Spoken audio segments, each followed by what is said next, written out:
He accidentally knocked over a jar of caviar belonging to a wealthy man.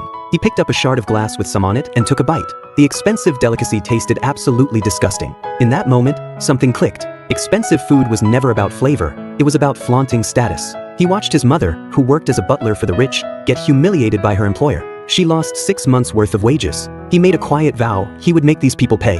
Years later, he grew up to become a top celebrity chef, catering exclusively to the wealthy elite. A spoonful of raw beef blood paired with an ordinary beef roll.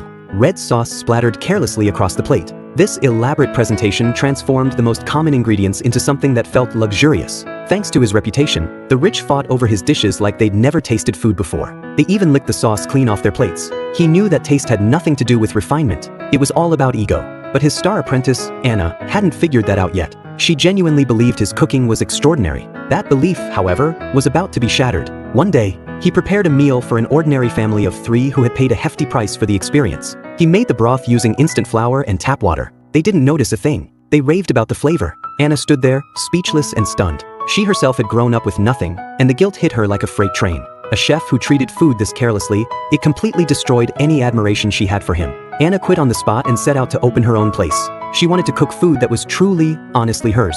3 years later, Anna opened her own restaurant. In a kitchen world dominated by male chefs, a woman behind the wok turned heads. She slowly started building a name for herself. A wealthy local woman threw a birthday bash and invited both Anna and her former mentor. This was Anna's shot to shine, and to beat him at his own game. She put together her signature seafood spread. A guest took one small bite and couldn't stop raving about it. But Jack came prepared too. The lights in the banquet hall suddenly dimmed. A massive raw side of beef descended from above. Someone stepped forward with a knife, carving into the meat with the flair of a performer. He dusted spices across the cut. The whole thing felt less like cooking and more like theater. He lit a fire pit on the floor, and enormous flames engulfed the entire cut of beef.